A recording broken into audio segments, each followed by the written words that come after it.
Well, good afternoon, everyone, and welcome to the Pennsylvania Press Club Luncheon here in Harrisburg.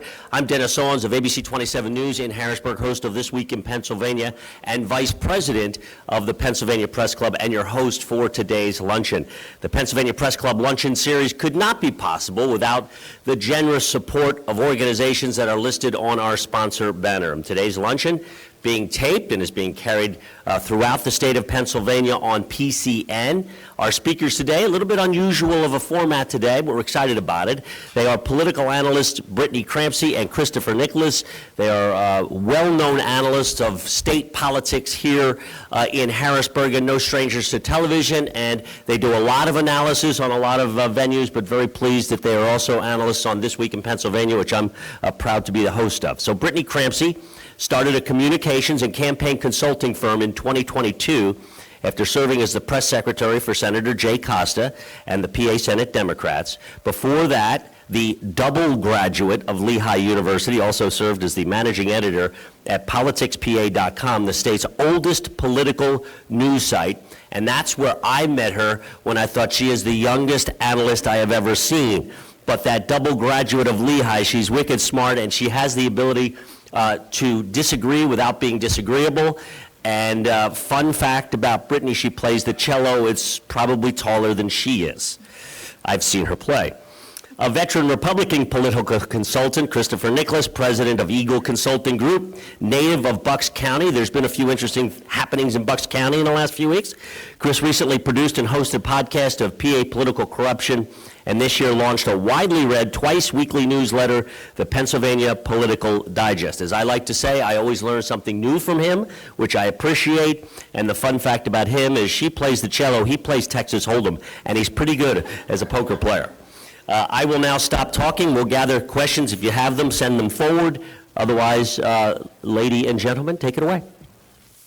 Thank you for having us, everyone. I must say the food tastes the same sitting here as it does sitting there. I've had that joke ready for 20 years, and I finally get to do it. I figured we'd start with a brief synopsis of the presidential race. So, Brittany, your brief synopsis? So Chris told me this was a brief synopsis, and I prepared 3 to 5 minutes, and then he told me 2 minutes ago that it was to be 10 seconds. So being 6 seconds into that already. We're going to talk about it later, Okay. but just... The 6-second now version is a mixed bag, but not necessarily the need for Democrats to panic that we saw Wednesday and Thursday about 2 weeks ago.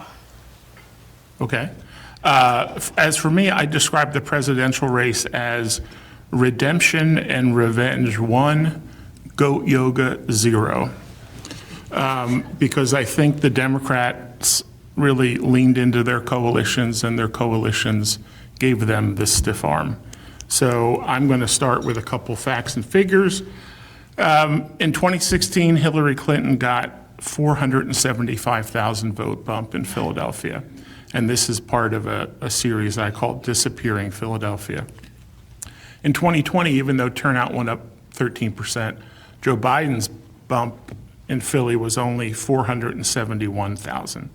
This month, Kamala Harris's bump there was only 423,000, a difference of about 50,000 votes. So one of the things I had to sit through and listen to in all the weeks we did TV, either with Brittany or with Danielle Gross, the other of my TV counterparts, was we had to talk about, and I have to use air quotes, the vaunted ground game of the Democrats.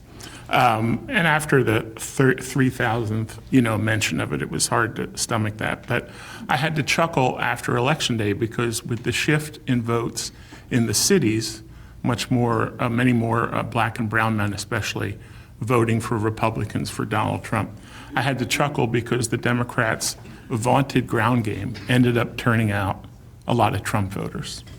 All right, I have to jump in here before we totally assail the strongest suit of the Democratic Party.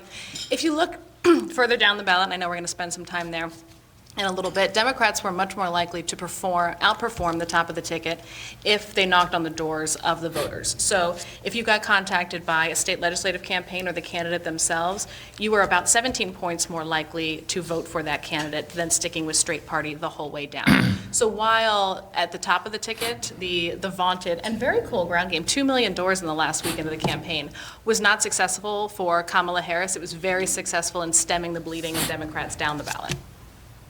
So it worked for somebody, is what you're saying. Okay.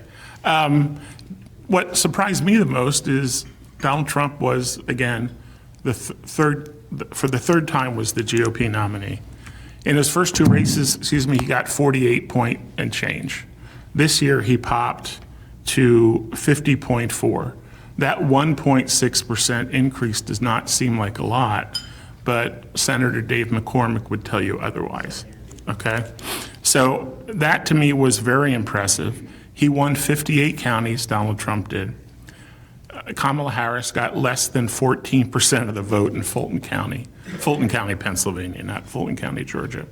That was the lowest county total for both she and Trump. He did better in Philly than she did in Fulton County. He got more than 20% in Philadelphia.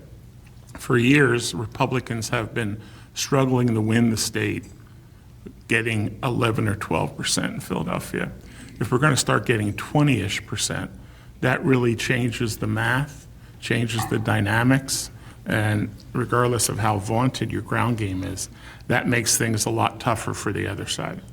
I think that's absolutely true, but I think what we have here is a very specific Trump problem. Pennsylvania Democrats have done very well in nearly every election where Trump is not on the ballot. Those in-between years, and even in 2020, it was not the worst year Democrats have ever seen. The top of the ticket this year was Trump's biggest win. In fact, it was the biggest Republican win, top of ticket number of vote-wise, since 2004. And for Republicans in the legislature to not gain a single seat in either chamber, I think shows that the Democrats do have a lot of strength in communities in Philadelphia and across the state. But marginal decreases across demographics everywhere are what lead to a Republican win at the top. Looking at the Senate race now, who knew the race would make as much news after Election Day as it did before Election Day? I wasn't sure if we'd be ready to talk about it today. But look, Dave McCormick beat a 3-term senator and retired a Pennsylvania institution. Before this month, people named Casey were 8-0 in general elections since 1986. His dad in 86 and 90, and then the son 96 onward. In 1990, which was my first year doing exclusively Pennsylvania politics, our top of the ticket lost 2-1. Okay, that was Barbara Hafer. Don't want to bring back nightmares for any Republicans, but that's who it was. And I worked for the HRCC that year, so I had to do the after-action report as it pertained to state house races. So if you want to know a real blowout, 1990 was a real blowout. Barbara Hafer lost 197 of the 203 state house districts in the Commonwealth. And to tell you how long ago 1990 was, the 6 she won, 4 were in Montco and 2 were in Bucks. So it was a good night for Senate races in America for the Republican Party. We won seats in West Virginia and Ohio, in addition to Pennsylvania plus Montana. So it was a really good night for the Marcellus Shale, I believe. Given where those states went. Democrats did something very, very unusual. They won Senate seats in states that they lost the top of the ticket. So Donald Trump won Arizona, Nevada, Wisconsin, and Michigan, and the Democratic senators there, or senatorial candidates, were able to win. They outspent collectively the Republicans in those 4 states by about 4-1. Stole my bullet. So that was one of my bullets. That was your bullet? Okay, well. Well, I also want to talk about. You can repeat it. So there were 4 states in which Donald Trump won and this Democratic senator did. But also we saw a lot of progressive ballot initiatives pass, things like mandated paid leave, increases in minimum wage, majority support for enshrining abortion protections.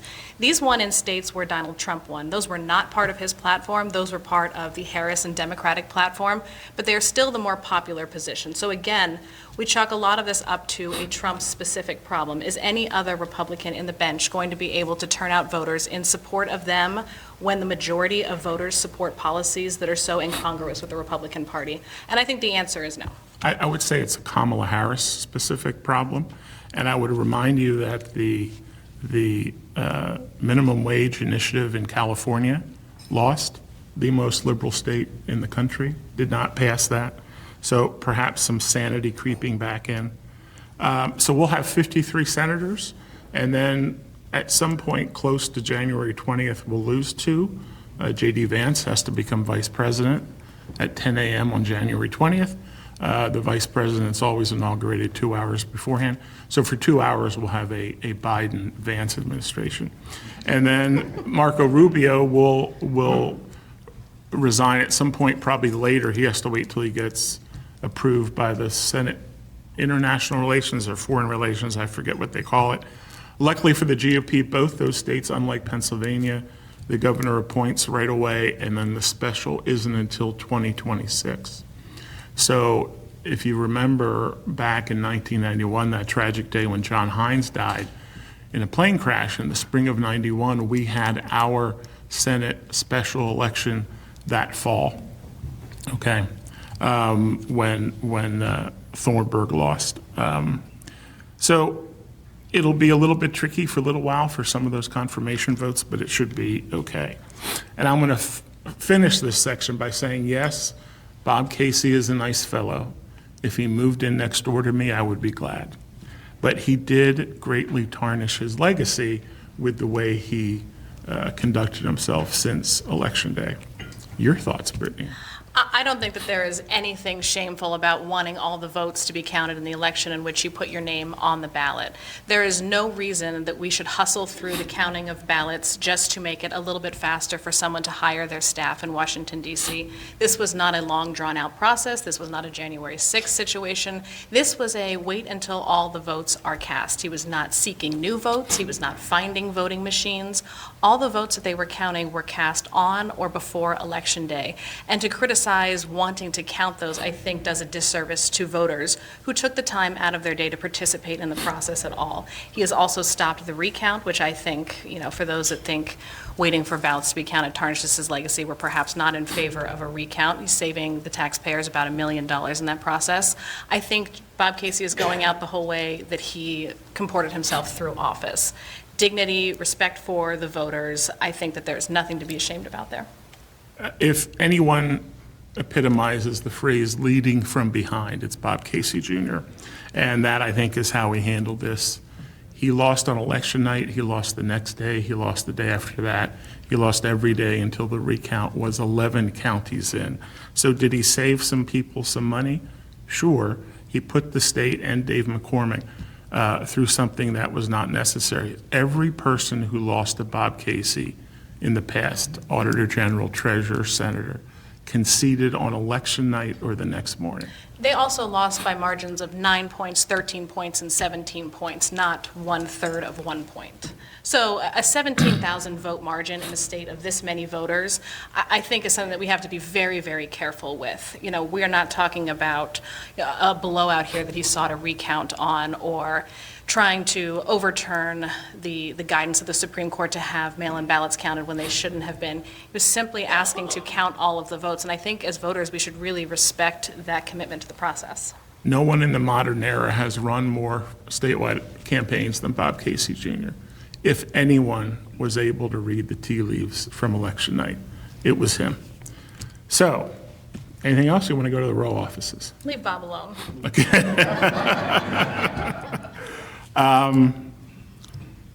The GOP broom came along for the row offices. Tim DeFore and Stacey Garrity completed something that I think is rather unique, in that they have won election when Donald Trump lost the state. They have won election when Donald Trump won the state.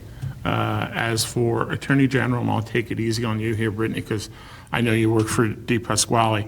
I think voters chose an experienced meat and potatoes prosecutor over someone who did not have the word crime on his homepage.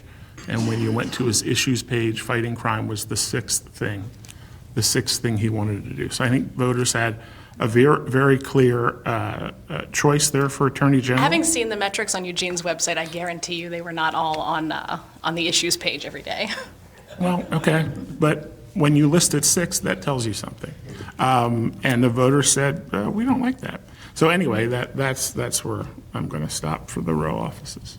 Yeah, I do think that the row offices were where we saw the most carnage in the red wave of this election year. Larger margins for Republicans in each of these races. There were two incumbents running, so it's harder to oust a row officer who's an incumbent than going for an open office like the race we saw in the Attorney General's. There was also enormous spending in the Attorney General's race. Dave Sunday was able to spend, I think, about 5-1 on Eugene's race to not overperform the rest of the row offices. So I think that these races really flew under the radar, even in spite of the major investments we saw. And those who came out to vote for Trump participated for a little bit of the Republican red wave here, and then maybe got tired of it by the legislative races. So when Josh Shapiro greatly outspent his two opponents in the Attorney General's race, that was okay. So Look at that margin. I think that might be one of the largest margins and lowest vote to dollar ratio we've seen in a while. I don't believe that. But anyway, so if you look at our newly nationally famous governor, he raised apparently more than $9 million this year, okay? And how he spent it, I think, is indicative, and we can learn something from it. So he gave $1 million about to House Democrats, because that's the one thing they had. They wanted to keep that, and we'll get to that in a minute. He gave Senate Democrats about a third of that. He gave DePasquale, I think, $100,000. He gave Malcolm Kenyatta, the state rep from Philly, who was running for Auditor General, gave him $25,000. That's like a tip. And in the Not to most working voters. For statewide campaign. And for treasurer, he gave Erin McClellan nothing because she had the temerity to speak truth to power about the terrible way he handled the sexual harassment case with one of his top people. So I think that shows you how the governor is built. If you go after him publicly, you get rewarded with $0, taking nothing away from Stacey Garrity, who has been a really good treasurer and has run really good campaigns. That, to me, is one of the main reasons that she led the GOP. She led the statewide ticket by about 500 or 600 votes, because Erin McClellan, her opponent, had the least campaign activity of all 10 of the statewide major party candidates. Anyone? I don't have a whole lot to add there. I mean, I understand the governor's investment in maintaining the House majority. That was a top priority of the state party outside of, winning for Harris, which was not to be. But holding on to a chamber of government is so important for someone who may have higher political aspirations and want to get a couple things across the finish line, and also have some more leverage in compromising. We've had a lot of split legislature and governor in recent history, but we were the only state until this past month that had a split legislature working with a Democratic governor. So this is a really unique platform for him to build upon, really interesting policies that he's going to be able to get passed, continue to get passed. And I think he was very interested in preserving that. Especially for someone, as you said, who may have higher aspirations. So as I wrote in my newsletter, the dust has settled on a change election, except for the legislature. The odds of spending all that money and having 102, 101, and 28, 22 again, I mean, I wish I would have bet that on the betting markets, right? I'd be talking to you from my yacht phone today. So that to me was just an amazing, lots of money in motion. Only one incumbent lost, and he was a mini incumbent, Jimmy Dillon in Philadelphia, who won a special, no fault of his. That's when the seat was open. And the special was in the old version of the fifth. The newer version was more Republican. And if anybody here, I'm sure when I get to this point, no one can answer this question, but this crowd would. The Republican nominee for mayor in Philadelphia last year. Am I allowed to guess? Well, you've heard me say this before. So his name was David O. And he got 25% in the city, but he won the 5th senatorial district with I think 54-ish, 55%. So that popped on my radar right away, as it did for Kim Ward and the Senate Republicans.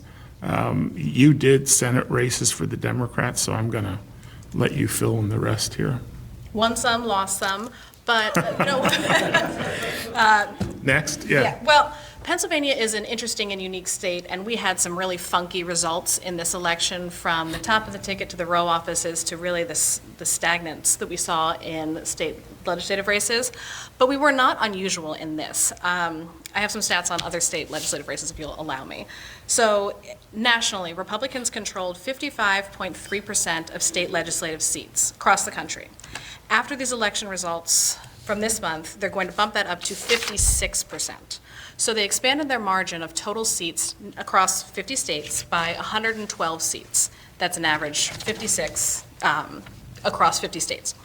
So it's a very small shift, if especially you look at Vermont, where the Republicans were able to gain 24 seats. So and re-elect the Republican governor and win the lieutenant governor's race. 73% went for the Republican governor candidate Big there. in, So huge in Vermont. big in but maple syrup country, yeah. if we're going to call this a red wave, I think we have to look down the ballot in other states as well. Democrats held on to their seats statewide in state legislative races, which are still the more traditional campaigns. They're not communicating with the new media and the budgets that we saw at the top of the ticket. So when people are simply voting on blank slate Republican or Democrat based on what they know about the platforms, Democrats still performed very well, and they did not get wiped out the way that we saw Republicans get wiped out in a year like 2018 or Democrats in a year like 2010. So across the country, Republicans picked up 56 state house seats, which is a pretty small amount when you're looking at 50 states, and Republicans picked up 18 state Senate seats. Again, a pretty paltry number given the number of elections. So from talking to Brittany and other folks and stuff, there was $15 million spent in the 2 targeted state Senate seats in Allegheny County. I don't even want to think about what our total HRCC budget was in 1990. It was like 10% of that. So those places had a lot of activity, but a lot of places did not. So many state reps, fewer state senators were unopposed. I had 3 instances where people, friends of mine, acquaintances who lived out of state, came into Pennsylvania for a while, and all of a sudden we're just inundated with all the TV ads that we kind of got used to because it kind of built up. And they were just amazed that, how do you do this? Every commercial break is ad. And Philadelphia had the most political ad spent of any media market in the country. I think there's 203 media markets. I did a presentation in Princeton to a group of Pennsylvania's and New Jersey folks, and I said, boy, you New Jersey people who live in the New York media market, about 3/4, saw a radically different campaign season than the 25% of you in Jersey who saw Philadelphia TV. So I think Brittany's point about in lower information races, Democrats did better is not a good point to make for the Democrats. So basically, when people found out more about the campaigns, Republicans did better.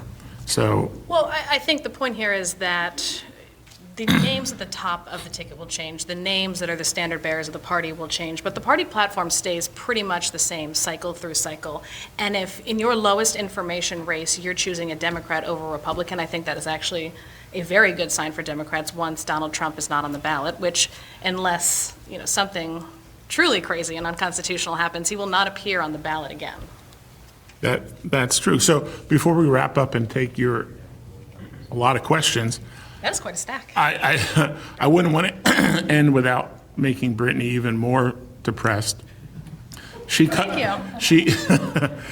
her teeth working on a congressional race in the Lehigh Valley, what was then the 15th district, now the 7th. So Republicans flipped the 7th district in the Valley with Ryan McKenzie and the 8th district in NEPA with Rob Bresnahan. So we flipped two congressional seats by less than 12,000 votes, which is a neat trick. And when you have a big wave, that's what happens. You win races like that. When the wave goes the other way, you lose races like that. I don't know about Matt Cartwright. He's older, but to me, I would not be surprised if Susan Wild in the 7th district hangs around and runs again in 2 years. There was also another highly targeted congressional seat out in Allegheny County, Chris Deluzio. He was able to hold on to his seat, and, Republican spending in Allegheny County was absolutely monstrous. So there are a couple holdouts and strange things for us to make any sweeping analysis for, a huge, decisive win for any party. So our congressional delegation is now 10 Republicans and 7 Democrats. And with that, Dennis? Yes, we've got lots of questions. I'm going to try to get through as many of them as I can. Thank you, everyone, for the questions. And if you could just give me quick, pithy answers, that'd be great. Just like when we do TV, Dennis. Exactly. Give us 8 seconds. Why did Kamala Harris lose all 7 swing states, including Pennsylvania? Whew. If anyone tells you that they know why that happened, they should have told us a couple of months ago, because I don't think that magical wisdom yet exists. But I think there's a couple things. Like I've said before, I think there's a Trump celebrity factor. We have not figured out how to run against him, and nothing we seem to do, or anything that he seems to do, hurts him at all. And that is a very unique and specific thing in a politician. I think there was drastically different media consumption, particularly amongst voters who were 14 to 20 years old in the beginning of COVID. They exclusively consume online influencer news, and I don't think Democrats have reached them in the way that Joe Rogan and other podcasts have, and those podcasts broke for Trump this year. And finally, I think there was an international anti-incumbency mood that hurt Kamala Harris. That's as fast as I could go. 2019 Kamala Harris beat 2024 Kamala Harris. That would be my pithy answer. It's like a riddle. This is kind of related to what you just said. It's estimated there was an 18-point swing to Trump in the under 30-year-old vote from 20 to 24. What explains that? So if you were 14 in 2020 when COVID started, this was the first year that you voted in a presidential election.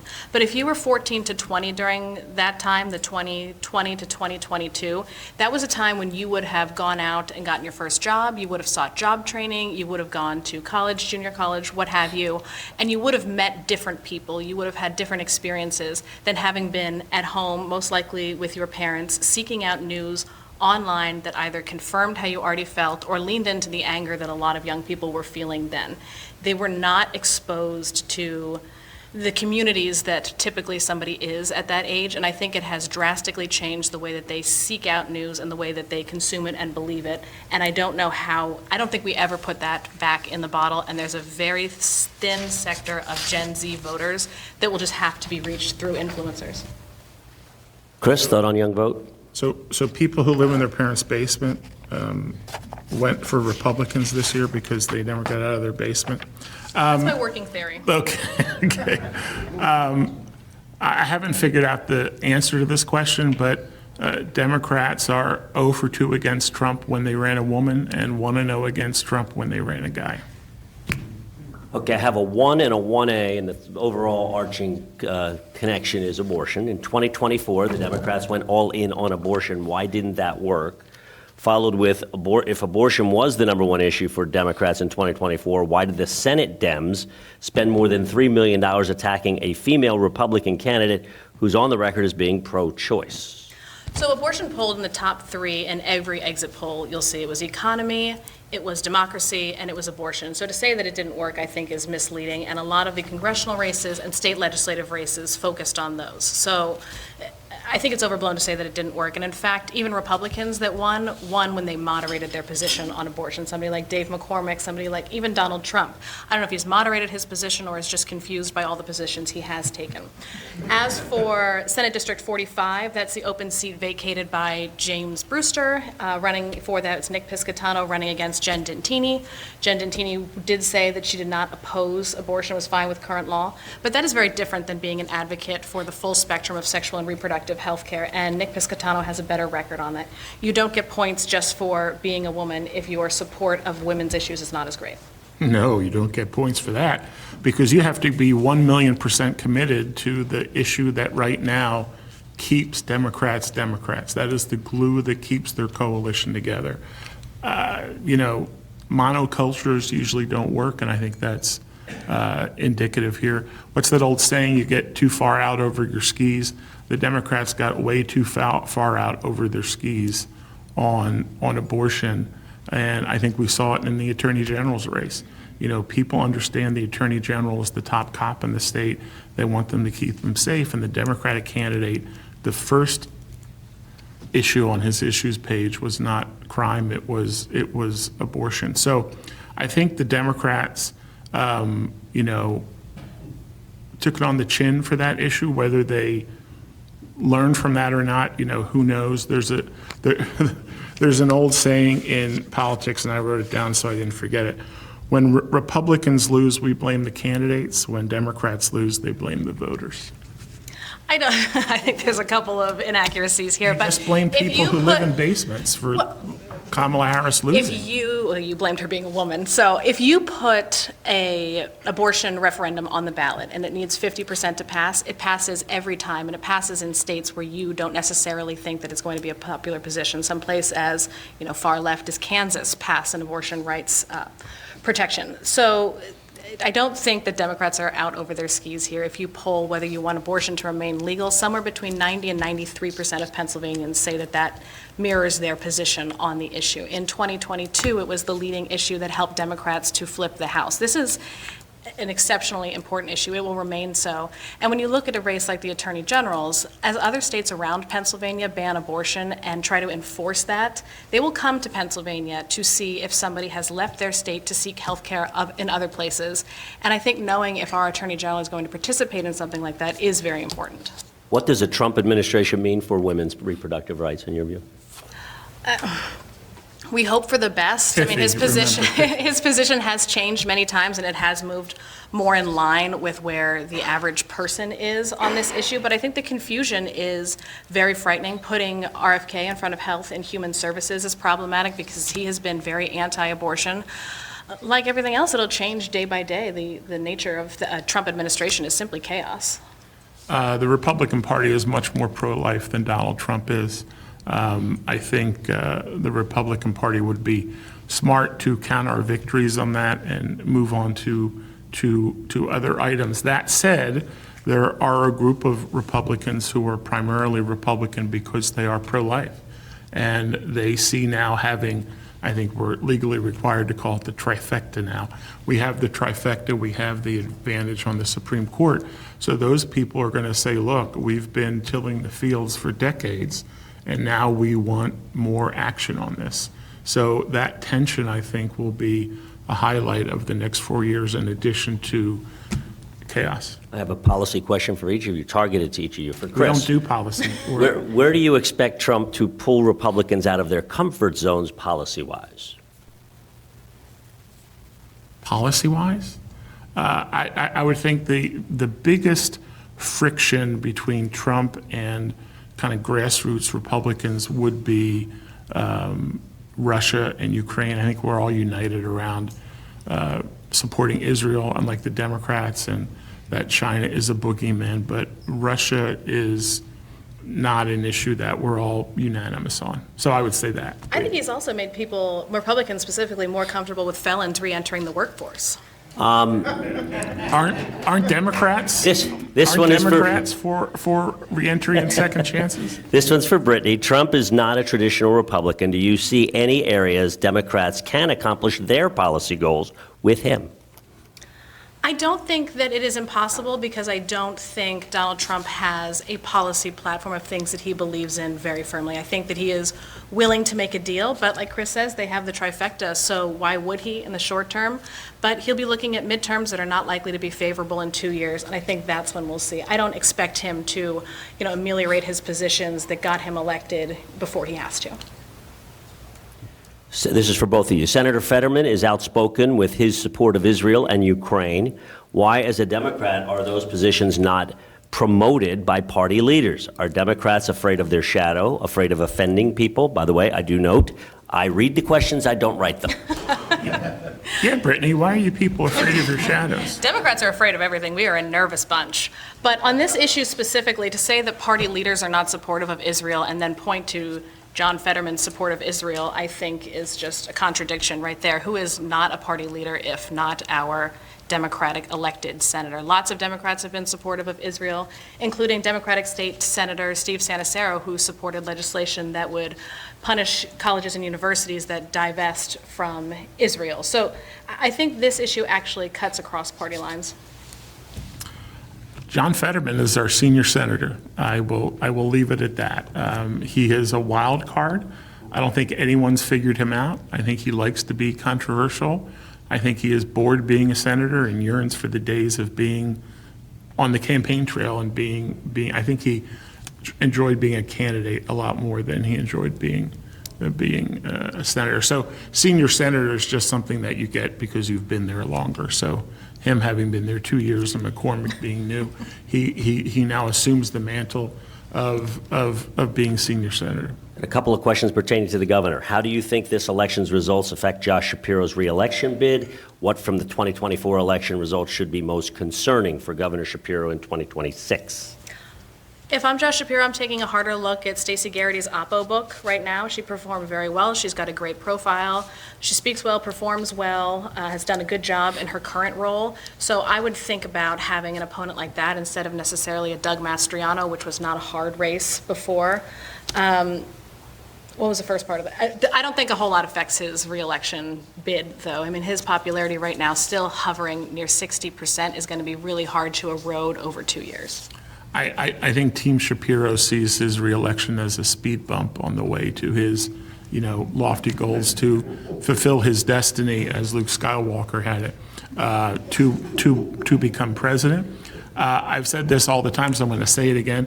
Josh Shapiro is the most insufferable candidate, elected official in Pennsylvania, bar none. And some of you may know. I have a top 10 list that he doesn't make. And some of you may know some of the people I worked for in the past. So I think now, given the big sweep the GOP had, that we will have more people on our side at least interested in running for governor. A couple years ago, I helped put together the first debate of gubernatorial candidates. And the poor folks at Dickinson had to go out and buy all new podiums. They had been around for 240 years, but only had 6 podiums. We had to triple stack candidates there because there were 13 of them, and that wasn't even all of them. So hopefully we don't go to that excess, but hopefully we have enough Republican candidates so Josh can spend money in the Republican primary again, trying to get his preferred candidate. I don't do a lot of Republican campaign advice, but a freebie here would be to advise them strongly not to put up a wide field again. You get somebody like a Doug Mastriano that pulls 30%, and you knock out a bunch of other people that would have gotten a whole lot closer. So I would start thinking about clearing the field for somebody who can go against Josh Shapiro undamaged from a nasty primary. Josh Shapiro got through all of 2022 without doing a debate. He had no primary opponent, and he got Doug Mastriano to trip over his own trousers and get mixed up and, make himself not end up doing a fall debate. So we've never seen the vaunted Josh Shapiro do a TV debate with that guy as the host. So hopefully we'll get that. Why does Governor Shapiro get a free pass relating to openness and transparency? Oh, can I do that one first? Yes. I wasn't aware he had one. So this is a guy who, his transition committee, he made into a 501c4 dark money group. Now, there's only one reason you do that, okay? This is the person whose administration said, we're going to make this victim of sexual harassment sign an NDA. There's only one reason you do that. Thank God Team PA exists, otherwise Josh Shapiro couldn't go to any 76ers games. So for a guy who preaches openness and transparency, he has a really crappy record on it. I don't know any public official that has more press conferences than Josh Shapiro. He's not hiding from anybody. He's answered tough questions over and over again. All of his records are just as requestable as any other governor before him. So I don't think he's getting any special treatment. There's not one reporter in here who agrees with you that he's answered tough questions. I'm not touching that. Having won 2 statewide elections, why did Eugene DePasquale, who was, by the way, answer to the trivia question, the very first This Week in Pennsylvania guest, she was an analyst, he was an analyst, but why did Eugene DePasquale finish so far behind Dave Sunday? Is his political career over? I'll let you do that one. I'm not going to speak for what Eugene is doing next. I think he is training for an Ironman, as we speak. But, those row offices are really hard to cut through and get a lot of attention on when there's a presidential race happening. He was outspent 5-1 on television.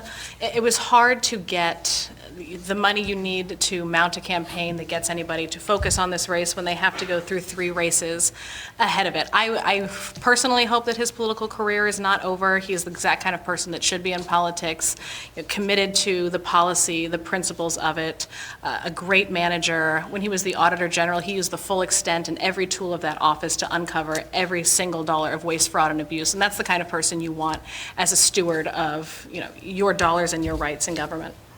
Eugene De Pasquale is a nice guy. He really is. I've known him for years. My former boss made us endorse him when he ran for re-election for Auditor General. I still have not forgotten that, Dave. Thank you. But Eugene is too white, too old, and too male for today's Democratic Party. That's why he had to lurch so much to the left. But he did do an interesting thing in the Democratic primary for Attorney General, which really was, he's a big Star Wars guy, was really like the cantina scene in Star Wars, the people we could have gotten out of the Democratic primary for Attorney General. So Eugene spent the least amount of money in that race, did not run a TV ad. He came in first. The guy who spent the most money, Jared Solomon, a state rep from North Philly, who attacked Eugene in a TV ad, he came in last. So Eugene's residual strength with Democratic primary voters and his name ID was apparent. And also it helped him that he was the only 1 out of 5 from Western PA. I'm not going to cry a river of tears for older white men here in politics. If you look even at the Democratic Party, President Joe Biden, older white man, leader of the Senate, Senate Democrats here in Pennsylvania, older white man, governor of Pennsylvania, older white man, Democratic leader in the U.S. Senate, Chuck Schumer, older white man.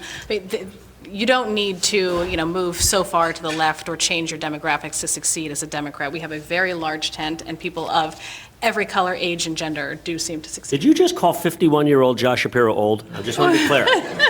Over 40? Should we say over 40? When you're 25, that's old. So I would note that the only elected female statewide executive is, again, a Republican. Who should Democrats recruit to run against Scott Perry in 2026? Scott Perry to not run, it seems to look like our only chance. We've had great candidates in bad years. We've had bad candidates in great years. We had a good candidate in a not so good year. We just can't seem to get the special sauce of timing and personality here. So I don't know who the person is. Any advice on that, Chris? Someone tell me why Janelle Stelson would move 9 miles into the actual district she was running in. That's just a total self-own. She had advantages in that she was kind of known. TV anchors aren't heavyweights necessarily, but they do. They do have broad-based name ID, and that, as I said, saved her $1.5 million, $2 million because she didn't have to tell people who she was. And I don't want to get into this whole meme thing, but she lives by herself. She has no kids. How great was her house in Manheim Township, 9 miles away from the district, that she couldn't have rented an apartment for $1,000 a month somewhere in the 10th district so she could vote for herself, which she was not able to do. Look, Scott Perry is an unrelenting, reconstructed hardcore conservative, and kudos to him for fighting the good fight as he sees it and going back. So when the Pennsylvania Supreme Court, the wholly owned subsidiary of the PA Democratic Party, redrew the districts in 2018, they specifically drew a Carlisle, York City, Harrisburg district because it's the most Democratic seat you can create here. Anywhere that district goes, further in York, further in Cumberland, north of Dauphin into Skook, gets more Republicans. So this is as good as they could make it. And even with all of that and a couple of Scott's own errors, quite frankly, and they still can't put it together. So- To just correct the record a little bit on redistricting here, if you looked at that seat previously, it was one of the most offensive in the state. I live in Carlisle, and I have since before that redistricting, until the Pennsylvania Supreme Court came in and made things almost fair. I was represented by Lou Barletta, former mayor of Hazleton. So the seat now, far more compact and contiguous, not really a gerrymandering feat like it was before. I thought Lou was a good guy and a good congressman. Great teeth. There, All right, last two questions tailored specifically to each of you. For Chris, who is your favorite TWIP This Week in Pennsylvania co-host? And before you answer that, I do want to point out that Danielle Gross, the outstanding co-host of our show, is also in the room. She's with ClearPoint Communications. This might be the toughest question of the day. There it is. We're going to see his Solomon-like abilities here. I'm going to punt and say Abe Amorous, who's not here.